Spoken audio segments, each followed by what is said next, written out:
उसामा गाजी साहब ने हमें ज्वाइन किया। उसामा, आप क्या समझते हैं जिस तरह से कि महमूद मौलवी साहब कह रहे हैं कि पहले तो वो दुआगो हैं कि मियाँ साहब अगर पाकिस्तान आ रहे हैं तो उन्हें मजीद कोई हेल्थ इशू ना हो, और जिस तरह से कि नून लीग की पूरी कोशिश है कि उनके कायद को अदालतों से क्लीन चिट भी मिल जाए। ऑन दी अदर हैंड हम ये भी देखते हैं कि पीपल्स पार्टी का अभी तक ये एतराज़ है कि उन्हें लेवल प्लेइंग फील्ड नहीं मिल रही। आखिर किस तरह की वो फील्ड मिलेगी जिससे वो सेटिस्फाई होंगे?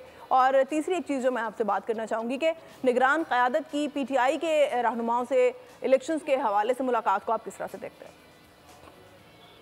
ये अभी तो बड़ा इनिशियल है। मुझे लगता है कि निगरान सेटअप की जो मुलाकात है, क्योंकि निगरान सेटअप के हाथ में कुछ तो है नहीं, लेकिन मुलाकात का मतलब ये है कि एक ज़रूर एक चैनल ओपन रखने की बात ज़रूर है। हो सकता है आने वाले दिनों में इस पर कुछ पेशरफ्त हो जाए, लेकिन अभी बहुत ज़्यादा इसमें नज़र आ रहा है कि मुश्किलात है। उसकी वजह यह है कि तहरीक इंसाफ के चेयरमैन अभी तक जेल में हैं। उनके पास ये ऑफर्स हैं कि वो मुल्क से चले जाएं। अगर तो मुल्क से चले जाते हैं तो फिर तहरीक इंसाफ के लिए कुछ थोड़ी बहुत जगह बन सकती है। इसके अलावा मुझे बहुत ज्यादा मुश्किल नजर आता है।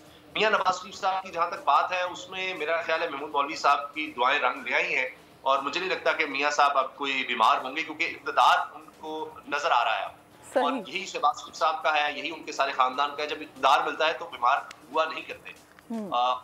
और जिस तरह से हमने आज अदालत में देखा है, इंसाफ होता हुआ इतनी तेज नजर आया है। जो ख्वाहिश थी इस मुल्क में कि ऐसे ही होना चाहिए कि जिस दिन दरखास्त आए उसी दिन कोई शख्स मौजूद नहीं है, तो लग जाए, उसी दिन बेंच भी बैठ जाए। और क्या ही अच्छा है कि वो नैब के लोग भी कह रहे हों कि जनाब हमें तो कोई इतराज नहीं है इस पर, वो पहले से मौजूद है। अब कमाल यह कि लेकिन उनको पता लग गया था कि नैब की तेजी इतनी जबरदस्त है।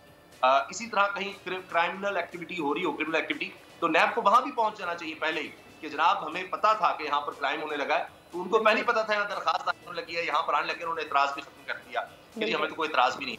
तो इसलिए मियां साहब के लिए रास्ते बड़े साफ हैं। अब बाकी जो पीपल्स पार्टी का इतराज है वो यह कि हमारा हिस्सा किस तरह कम हो रहा है। ना तो इस्तेहकाम पाकिस्तान पार्टी उनकी तरफ जाती नजर आ रही है, ना ही बाप पार्टी उनकी तरफ जाती नजर आ रही है। फिर पीपल्स पार्टी के खिलाफ इत्तेहाद बन रहा है, जिसमें मौलाना साहब भी नजर आ रहे हैं, जिसमें एमक्यूएम भी नजर आ रही है, जिसमें जीडीए भी, नून लीग भी।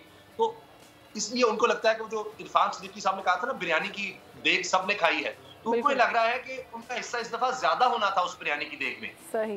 और रावल साहब अगर चले प्राइम मिनिस्टर नहीं भी तो कुछ हिस्सा तो ज्यादा मिलता, लेकिन उनको कुछ भी नहीं मिल रहा उस लिहाज से। तो उनको वही हिस्सा जो पिछली दफा मिला है, ज्यादा से ज्यादा उसी हिस्से पर उनको रहना होगा। इस वजह से उनके इतराज़ात हैं। सब्सक्राइब करें और बेल दबाएं ताकि कोई खबर रह न जाए।